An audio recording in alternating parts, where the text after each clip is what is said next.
দেবী, যিনি সংসারের সর্বত্র ব্যাপ্ত আর আমাদের অন্তরেও। তাঁর অসংখ্য রূপ, অগণিত নাম।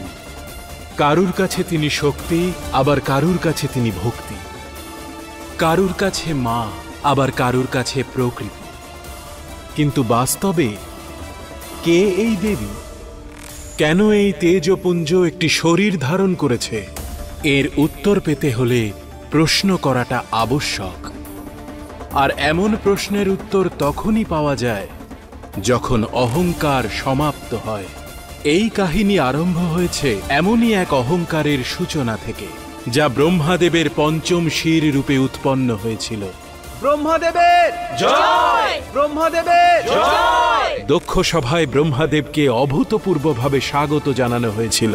স্বাগত জানিয়েছিলেন স্বয়ং প্রজাপতি দক্ষ, সঙ্গে ছিলেন মহারানী প্রসূতি আর দেবর্ষি নারদ।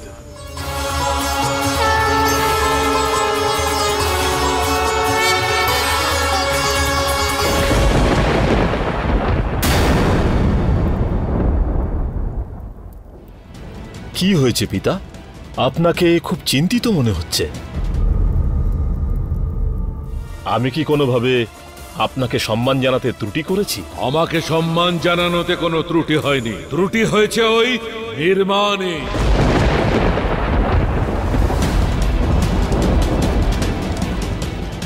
আমি কিছু বুঝলাম না পিতা।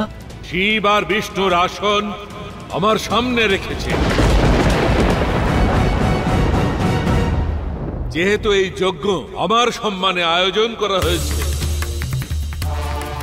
এই সম্পূর্ণ সৃষ্টির রচনা আমিই করেছি, এমনকি শিব আর বিষ্ণুর রচনাও আমিই করেছি। তবে ওই দুজনের আসন আমার সমান কি করে হতে পারে? আমার স্থান হবে সবার উপরে। ক্ষমা করবেন পিতা, আমি এখনই আপনার জন্য একটা বিশিষ্ট আসন নির্মাণ করছি। দাঁড়াও দক্ষ, যে স্বয়ং সম্পূর্ণ সৃষ্টি নির্মাণ করেছে তার আসন তুমি কি নির্মাণ করবে? আমি স্বয়ং নিজের আসন নির্মাণ করব। সেই আসন এমন সৃষ্টি করব, সভায় উপস্থিত সবাই খুব ভালো করেই জেনে যাবে যে কেন আমি ব্রহ্মা শিব আর বিষ্ণুর থেকে অধিক সম্মানের অধিকারী।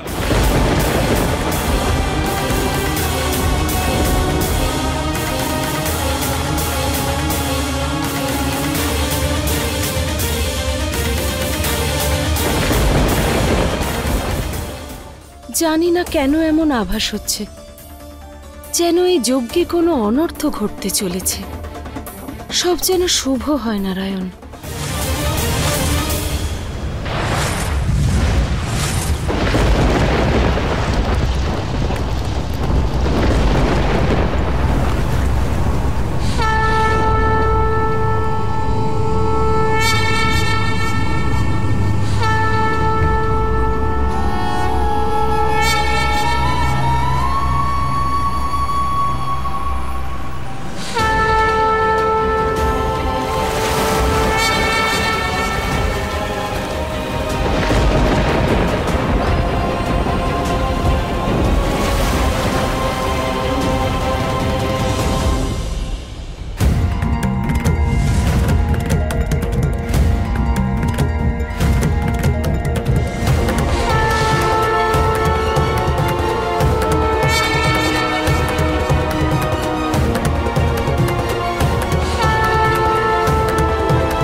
এই হচ্ছে সেই আসন। শুধুমাত্র এই সভাতেই নয়, বরং সম্পূর্ণ সৃষ্টির সবচেয়ে মহত্বপূর্ণ ব্যক্তিত্বের উপযুক্ত।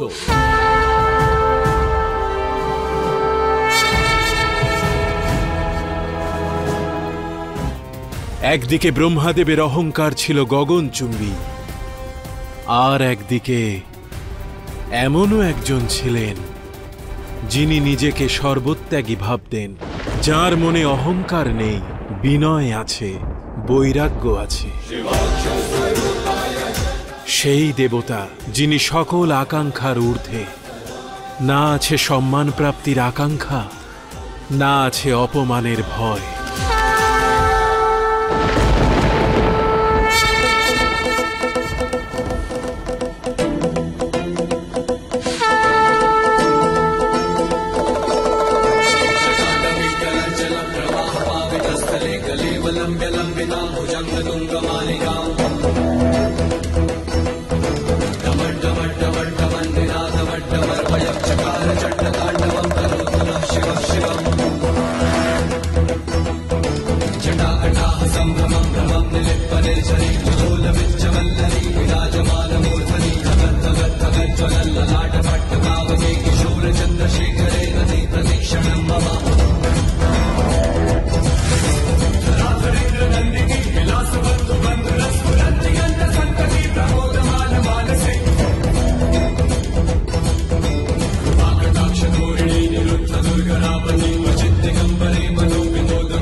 আমি আপনাকে সারা সংসারে খুঁজছি, আর আপনি এখানে ভস্য নিয়ে খেলা করছেন।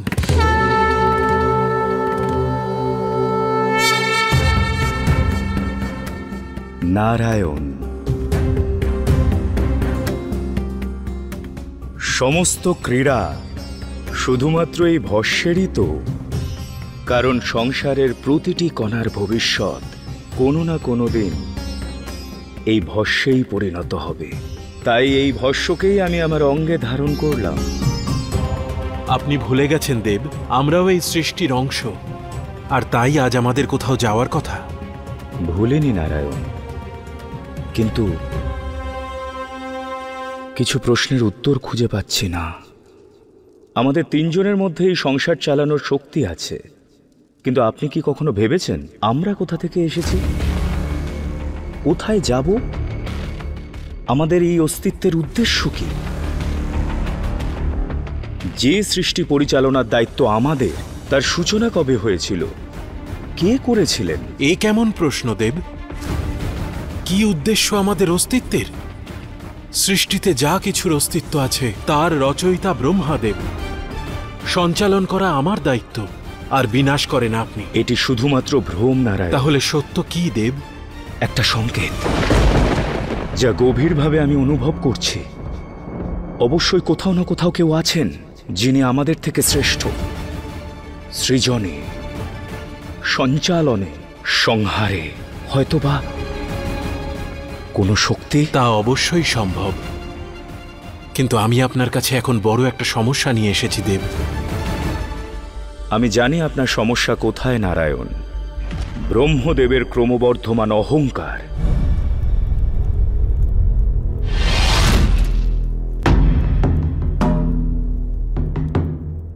দক্ষ, এখন তোমাকে যজ্ঞ আরম্ভ করার অনুমতি দিলাম। যথা আজ্ঞা পিতা। ক্ষমা চাইছি আমি।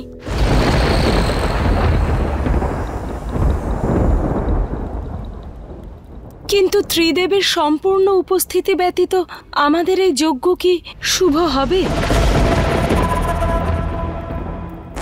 আমাদের নারায়ণ আর শিবের জন্য অপেক্ষা করা উচিত। আর তোমাকে বলছি, নিজের বাণীটাকে সংযত করার চেষ্টা করো। তুমি একজন স্ত্রী, নিজের মর্যাদাটা ভুলে যেও না। আর মুখটা তখনই খুলবে যখন বলার অনুমতি আমি দেব। পরম পিতা ব্রহ্মদেব সব থেকে অধিক জ্ঞানী, আর সৃষ্টির রচয়িতা উনি। যখন উনি আমাকে অনুমতি দিয়েছেন যে যজ্ঞ শুরু করা হবে, তাহলে যজ্ঞ শুরু হবে, আর কারোরই অপেক্ষা আমি করব না। আমার কাছে ব্রহ্মদেবের অহংকারের তুলনায়ও বেশি গুরুত্বপূর্ণ আমার অস্তিত্বের প্রকাশে। দক্ষের যজ্ঞের থেকেও বেশি গুরুত্বপূর্ণ সেই প্রশ্নের উত্তর যা আমার মনের মধ্যে জেগেছে। দেব, আপনি সর্বদা সংসারের সমস্যা থেকে নির্লিপ্ত থাকেন, কারণ আপনি বৈরাগী। কিন্তু আজ আপনার মনোযোগ আর আপনার হস্তক্ষেপ আবশ্যক। আপনি আমার আরাধ্য দেব।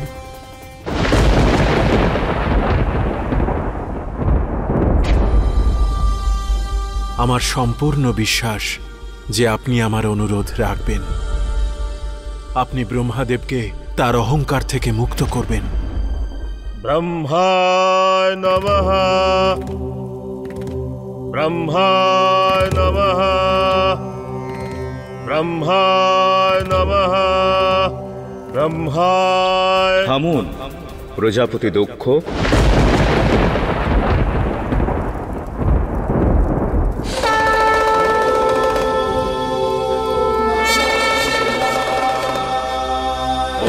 शिवं शिवा ॐ शिवं शिवा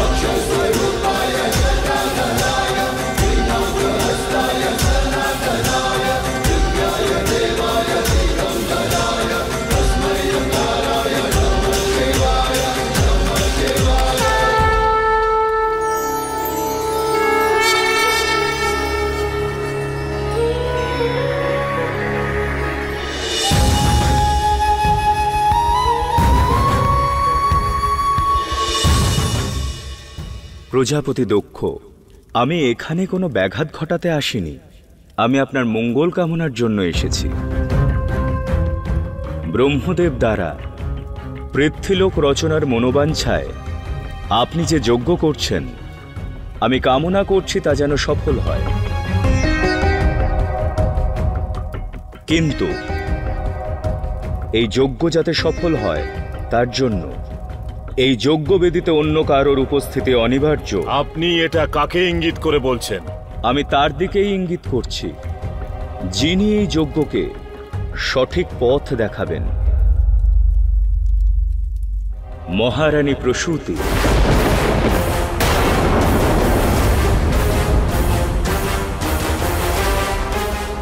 যার সাহায্য ছাড়া এই যজ্ঞ সম্পূর্ণ হবে না। ক্ষমা করবেন আমায়। স্ত্রী পুরুষের কথা পালন করতে পারেন, তাকে অনুসরণ করতে পারেন, কিন্তু তার সাথে বসতে পারেন না। জীবনের কোনো অংশেই পারেন না। অদ্ভুত প্রজাপতি দক্ষ, যে স্ত্রী নিজের গর্ভে আপনার সন্তানকে ধারণ করেছেন, যে স্ত্রী আপনার বংশকে এগিয়ে নিয়ে যাবেন, আপনি তাকেই অবহেলা করছেন। আর আপনি ব্রহ্মদেব, আপনি তো সর্বজ্ঞানী, স্বয়ং রচয়িতা। তাহলে এক অন্য রচয়িতার সঙ্গে এই ব্যবহার কেন? আপনি যদি সংসার সৃষ্টি করেন, তাহলে নারীও তার গর্ভে নতুন জন্মের সৃষ্টি করে। এখন এক সন্ন্যাসী আমার সম্মুখে একজন স্ত্রীলোককে দাঁড় করাবে। আপনার সমকক্ষ নয় ব্রহ্মদেব, আপনার আগে।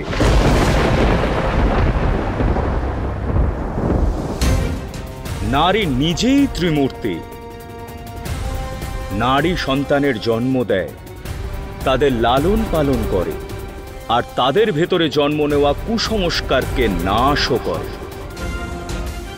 তাহলে নারী পুরুষের দ্বৈরথ কোথায়? সে অনুসারিণী কেন, যখন জীবনকে সেই এগিয়ে নিয়ে যায়? এটাই সত্য ব্রহ্মদেব, যে পুরুষ নারীকে নিজের পেছনে এই কারণে রাখে যাতে নিজের দুর্বলতাকে লুকোনো যায়।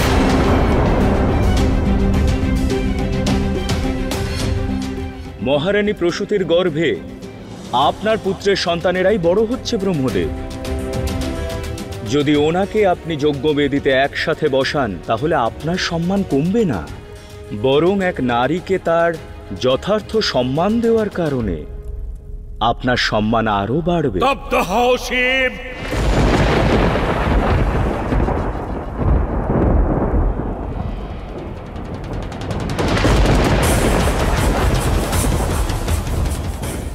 ব্রহ্মাদেবের এই সৃষ্টি নির্মাণ করবার জন্য একজন নারীর সাহায্যের কি প্রয়োজন? শিব, এই সৃষ্টি নির্মাণ করবার জন্যে একজন নারী কেন? তোমাকেও আমার প্রয়োজন নেই, আর নারায়ণকেও নয়।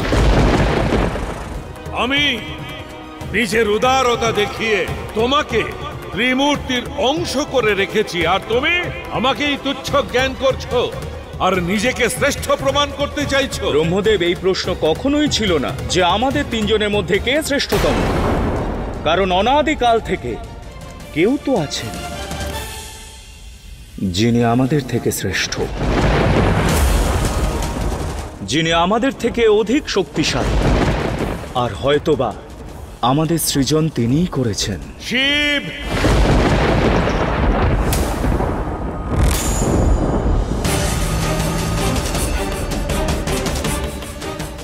যদি আমার শ্রেষ্ঠতর কেউ থাকে তবে উপস্থিত করো আমার সামনে।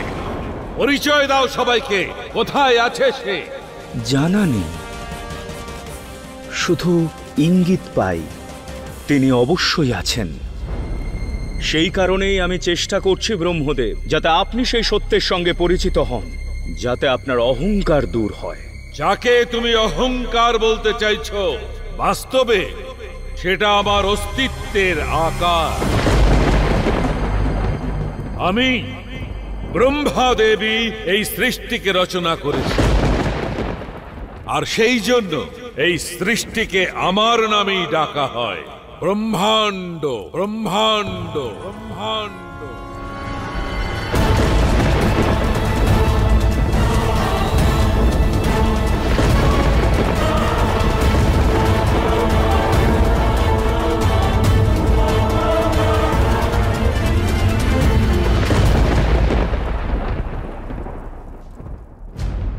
এই পঞ্চম শির হচ্ছে প্রতীক আমার শ্রেষ্ঠত্ব প্রমাণের।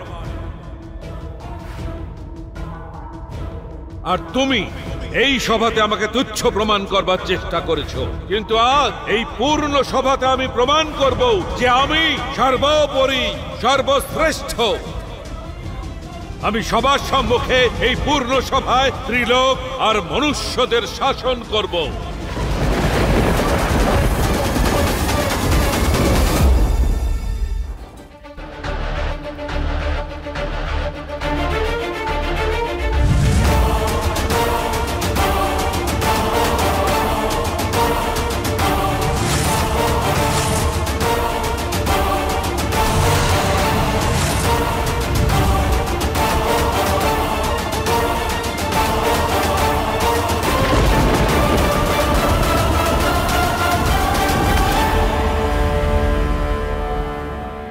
মন দিয়ে দেখো শিব, ব্রহ্মার সৃজন শক্তিকে আমি যা নির্মাণ করতে চলেছি তাই সংসারের প্রথম মনুষ্য মনো।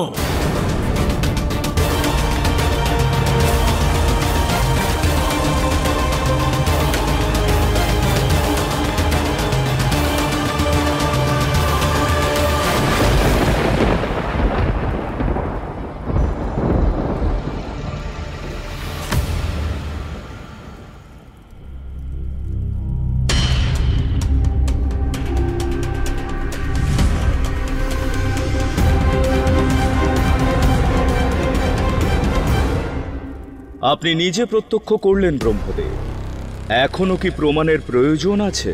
দেখেছি তুমি মায়ার দ্বারা আমার সৃষ্টিকে ধ্বংস করবার দুঃসাহস করেছ। অকারণে অভিযোগ করবেন না ব্রহ্মাদেব। বিরত হন নারায়ণ, আপনার কথার কোনো প্রভাব ওনার উপর পড়বে না, কারণ এটি ব্রহ্মদেব নন, ওনার পঞ্চম মস্তক বলছে। হে ব্রহ্মদেব, এবার তো আপনার এই পঞ্চম মস্তকের দুষ্কর্মকে বোঝার চেষ্টা করুন। অহংকারের কারণে আপনি বিবেক রহিত হয়েছেন, ক্রোধ আপনার মনে বসত করছে। এই কারণে আপনি আপনার অসফলতার জন্য আমাকে দায়ী করছেন, কিন্তু সত্য তো এটাই ব্রহ্মদেব, যদি আপনার অসফলতার জন্য কেউ দায়ী হয়ে থাকে তাহলে তা শুধুমাত্র আপনি এবং আপনার অহংকার। শব্দ হও শিব, তুমি আমার শক্তি আর সামর্থ্যকে সন্দেহ করেছ। আমি প্রমাণ করব যে ব্রহ্মা কি করতে পারে। কোন সৃজনে বা বিনাশ কার্যে এই সৃষ্টিকে বিনাশ করবার জন্য কোন শিবের প্রয়োজন নেই।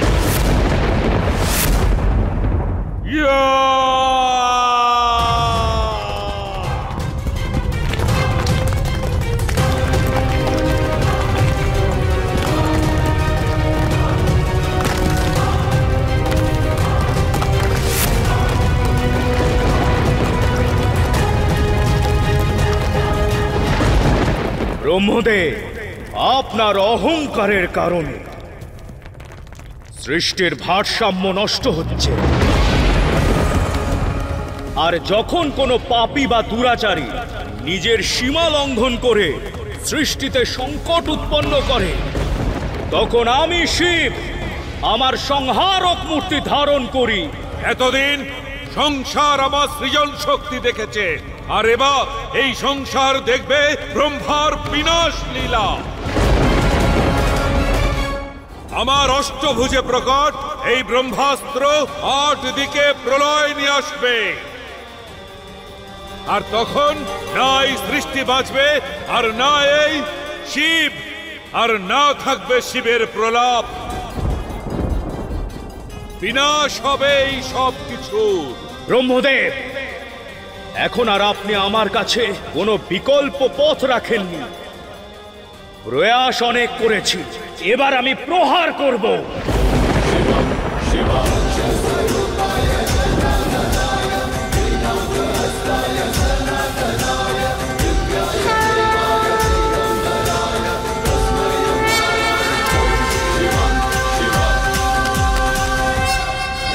পিতা!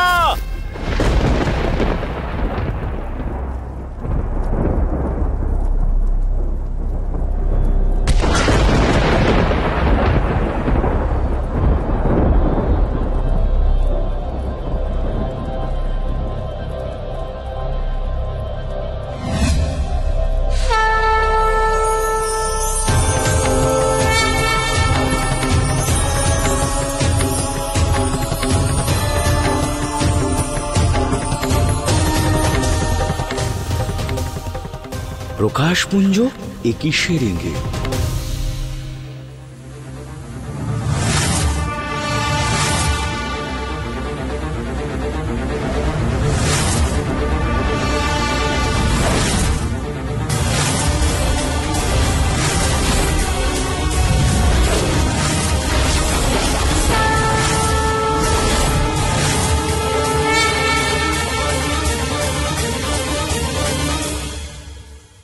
এ কেমন প্রকাশপুঞ্জ?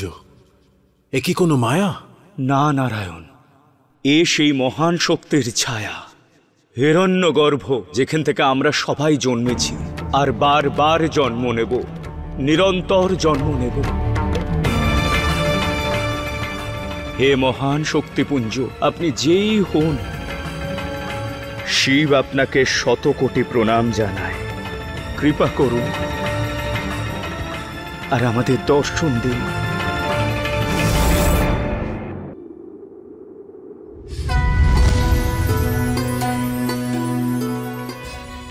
এই সংসার, এই ব্রহ্মাণ্ড বিনা কোনো প্রেরণায় আমার ইচ্ছায় রচিত হয়েছে। সমস্ত শক্তি আমার মধ্যেই আছে। সবার অস্তিত্ব আমাকে দিয়েই শুরু হয়, আমার ইচ্ছেতেই হয়। শ্রেষ্ঠ বা নীচ, মহান বা তুচ্ছ, শক্তিশালী বা দুর্বল, সব কিছু আমার থেকেই হয়, আর অনন্ত পর্যন্ত আমার কারণেই হবে।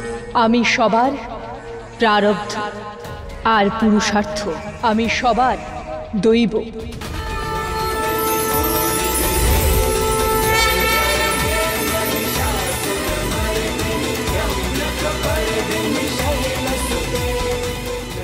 দেবী